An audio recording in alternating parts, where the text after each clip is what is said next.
Baik, kita akan membahas tentang setelah takbiratul ihram, bagaimana kita meletakkan tangan ya setelah takbiratul ihram itu ya. Yang jelas tentu meletakkan tangan kanan di atas tangan kiri ya, bersedekap ketika kita setelah takbiratul ihram. Ya, jadi setelah takbiratul ihram adalah meletakkan tangan kanan di atas tangan kiri. Ya. Jadi gini. Ya.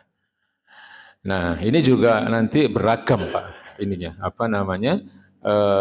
Pendapat para ulama, posisi ya. Jadi ada satu hadis yang diriwayatkan oleh Sahal bin Sa'ad radhiyallahu an, sahabat Nabi yang mulia. Ya, beliau berkata, "Kana nasu yu'maruna an yada'a ar-rajulul yadal yumna ala dhira'ihil yusra fis salah." Jadi orang-orang diperintahkan, maksudnya diperintahkan oleh baginda Nabi ya. Orang-orang diperintahkan agar meletakkan tangan kanannya ya, agar meletakkan tangan kanannya di atas lengan tangan kirinya di dalam salat. Posisi kalau yang namanya lengan itu kan di sini ya. Tapi nanti ada, jadi Nabi pernah melakukan 3 posisi Pak. Jadi begini pernah, di atas pergelangan pernah, kemudian agak ke sini ke lengan juga pernah. Ya. Jadi tiga posisi ini ya, tangan kanan di atas tangan kiri ini posisinya 3 posisi ini pernah dilakukan oleh Nabi. Ya, di atas punggung telapak tangan, kemudian di atas pergelangan tangan, kemudian agak sedikit ke lengan tangan. Ya, kalau di apa namanya? Hadisnya ini kan bunyinya kana nasu yu'maruna ayyadu ar-rajulul yadal yumna ala zira'ihil yusra fis shalah. Orang-orang diperintahkan agar meletakkan tangan kanannya ya ala zira'ihi, ini artinya lengan ya, di atas lengan tangan kirinya di dalam salat. Ya, tapi dalam riwayat-riwayat yang lain memang ada beberapa. Ya. Di dalam hadis yang lain disebutkan Wa'il bin Hujr radhiyallahu an, sahabat Nabi yang mulia, beliau meriwayatkan annahu ra'an nabiyya sallallahu alaihi wasallam rafa'a yadayhi hina dakhala fis shalah. Bahwasanya ya sahabat Nabi yang mulia ini Wa'il bin Hujr radhiyallahu an, beliau melihat Nabi sallallahu alaihi wasallam mengangkat kedua tangannya ketika masuk salat. Ya, takbiratul ihram tadi, Pak.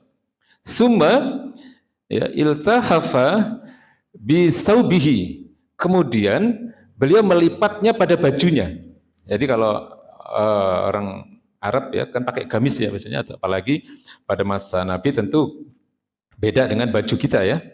Nah, jadi di sini dikatakan summa iltahafa bisaubihi, beliau melipat tangannya itu pada bajunya. Jadi mungkin begini ya.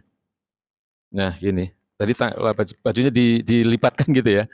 Nah, tentu beda dengan kita karena kalau ini bukan sesuatu yang wajib ya, baju kita pun juga berbeda. Tapi bunyi hadisnya begitu, Pak. Summa iltahafa bisaubi, summa wada'a yadahul yumna 'alal yusra. Kemudian beliau meletakkan tangan kanannya di atas tangan kirinya. Nah, ini seperti hadis yang tadi. Falamma arada ayyarka'a akhraja yadayhi minas saubi. Lalu ketika beliau ingin ruku, lalu beliau mengeluarkan kedua tangannya dari bajunya tadi, dari lipatan bajunya. Summa rafa'ahuma. Lalu kemudian beliau mengangkat keduanya, ya, mau ruku ya. Summa kabbaro faroka'a. Lalu kemudian beliau bertakbir untuk ruku. Ya, falamma qala sami Allahu liman hamidah rafa'a yadaihi falamma sajada baina kaffaihi. Ya, jadi ketika beliau mengucapkan sami Allahu liman hamidah, beliau mengangkat kedua tangannya ya setelah rukuk tadi, dan ketika beliau sujud ya baina kaffaihi, di antara kedua telapak tangannya. Ya, sebagaimana sujud yang kita jalankan sebagaimana biasanya tadi. Ya. Kemudian hadis yang lain. Ibnu Mas'ud radhiyallahu an, sahabat Nabi yang mulia, juga meriwayatkan sebuah hadis yang menjelaskan tentang hal itu. Ya. Beliau mengatakan, jadi ini Ibnu Mas'ud yang mengatakan redaksinya ya. Annahu kana yusalli fawada'a yadahul yusra 'alal yumna. Perhatikan ya Pak ya kalimatnya ya. Jadi Ibnu Mas'ud ini salat salah dia, jadi tangan kirinya di atas tangan kanan. Ya, annahu kana yusalli fa wada'a yadahul yusra. Yadahul yusra itu tangan kiri. Alal yumna, di atas yang kanan. Ya. Kemudian Nabi melihat melihat Ibnu Mas'ud salat tadi, ya fara'ahu Nabi sallallahu alaihi wasallam fa wada'a yadahul yumna alal yusra. Lalu kemudian Nabi membetulkan, Nabi meletakkan tangan kanannya, ya tangan kanan Ibnu Mas'ud tadi di atas tangan kirinya. Dibetulkan tangan kanan. Ya. Jadi yang ini yang tidak boleh salah. Ya, tangan kanan di atas tangan kiri. Ya, adapun posisinya bisa di atas punggung telapak tangan, bisa di pergelangan, bisa di lengan. Ya, jadi hadis-hadis ini menegaskan ya bahwa meletakkan tangan ya di atas tangan kiri itu salah satu sunnah yang disyariatkan oleh Rasulullah SAW. Ya, jadi ini merupakan simbol dari ketundukan kita, ketundukan hamba-hamba Allah untuk merendahkan diri yang sesuai dengan keadaan orang yang berdiri di hadapan Rabb-nya.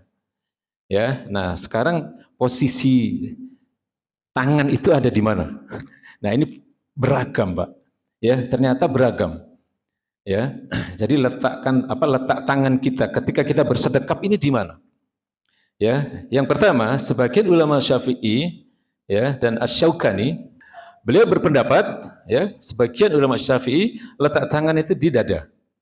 Ya, jadi begini. Ya, ini satu pendapat. Itu pendapat pertama, Pak. Ya, sebagian ulama Syafi'i dan Asy-Syaukani. Nah, pendapat kedua, ya, ini dari sebagian ulama Syafi'i juga. Ya, kemudian sebagian ulama mazhab Maliki dan sebagian ulama mazhab Hambali, ya, yang ini yang sering kita lakukan, yang kita terapkan di Indonesia dan sebagian besar negara-negara di Asia Tenggara. Ya, di bawah dada tapi di atas pusar. Ini pendapat kedua. Ya, di bawah dada tapi di atas pusar. Ya, yang ketiga di bawah pusar. Ada juga, Pak, yang berpendapat ya posisi atau letak tangan ketika bersedekap di dalam salat itu di bawah pusar. Nah, ini merupakan pendapat mayoritas mazhab Hanafi dan sebagian mazhab Hambali. Ini juga kalau kita lihat salatnya beberapa imam Masjidil Haram ya ataupun Masjid Nabawi, itu kadang ada di antara mereka yang meletakkan tangan ketika bersedekap ini di bawah pusar. Ya. Nah, lalu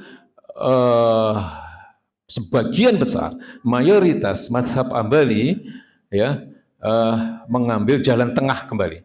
Ya, jadi kita atau umat Islam diperbolehkan untuk memilih posisi ketika bersedekap. Di dada boleh, ya, di bawah dada tapi di atas pusar, ya, seperti yang biasa kita lakukan begini, boleh, di bawah pusar juga boleh.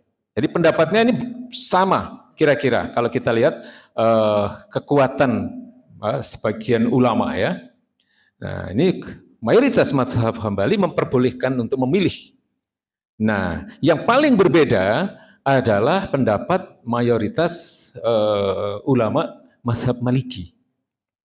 Ya, posisi setelah takbiratul ihram, tangan itu tidak bersedekap. Ini mayoritas mazhab Maliki, Pak. Jadi ini posisi disebut posisi irsal, ya, lurus. Ya, jadi Allahu Akbar, begini, Pak. Tidak begini, tidak begini, tidak begini. Ya, nah ini yang mungkin agak jarang ya di Indonesia. Ya, tapi kalau kita sholat di negara-negara Afrika, mayoritas begitu. Ya, makanya kalau kita lihat di Masjidil Haram atau Masjid Nabawi banyak yang ketika berdiri itu tangannya tidak bersedekap. Ya, jadi lurus tangannya. Ini posisi irsal namanya. Meskipun ada riwayat yang mengatakan bahwa ketika Imam Malik melakukan salat dengan irsal ini, dengan tangan yang lurus ini, beliau dalam keadaan yang lemah. Beliau itu kan ulama yang lurus, Pak, ya, ulama yang beliau sangat kritis terhadap rezim yang dolim, ya. Jadi beliau melakukan salat dengan posisi irsal tadi dengan tangan lurus itu setelah mengalami penyiksaan. Jadi sehingga beliau untuk mengangkat tangannya saja tidak mampu. Nah, inilah yang kemudian diikuti oleh mayoritas mazhab Maliki. yaitu setelah takbiratul ihram tangan tidak bersedekap, ya, tetapi dalam posisi irsal, dalam posisi lurus. Ya, tapi ini justru yang banyak diikuti oleh ulama-ulama mazhab Maliki. Ya, bisa kita lihat di Maroko, di Libya misalnya, ya, di negara-negara Afrika yang mayoritas mereka memang bermazhab Maliki, ya, mereka salatnya seperti itu. Jadi tidak salah. Ya, jadi kalau ada orang yang melakukan salat seperti itu, bisa jadi dia mazhab Maliki. Ya, jadi sekali lagi ini persoalan furu', ini persoalan cabang.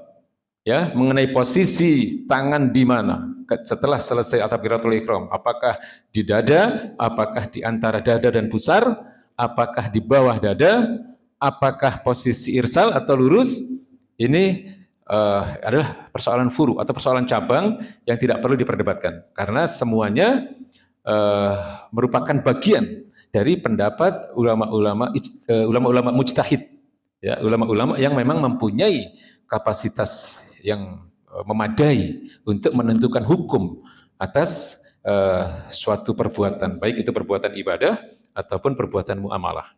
Jadi ini merupakan hasil dari istinbat, ya, penggalian hukum terhadap hal-hal yang terkait dengan pembahasan ini. Ya, jadi tidak perlu diperdebatkan. Yang wajibnya ya yang takbiratul ihramnya tadi. Ya, bertakbirnya itu yang wajib. Ya, mengangkat tangannya itu sebenarnya sunnah juga. Mengangkat, tapi yang wajib itu ucapan takbirnya itu. Ya, tetapi kita sudah memaklumi bahwa ketika bertakbir dalam takbiratul ihram itu beserta dengan mengangkat tangan. Ya, Allahu Akbar. Nah, ini yang wajib. Ya, kemudian perpindahan posisi, ya, takbir intikal itu juga wajib. Ya, bertakbirnya itu yang wajib. Nah, mengenai adanya perbedaan dalam persoalan-persoalan cabang tadi, persoalan-persoalan furu' tadi tidak perlu diperselisihkan, tidak perlu diperdebatkan, kecuali memang benar-benar menyimpang dari pendapat para ulama yang jumhur ini, ya, menyimpang dari ijtihad para ulama ini. Artinya nggak ada dalilnya lah, gitu ya, nggak ada dalilnya, nggak mengikuti sama siapa. Ya, ada juga soalnya yang begitu, ya.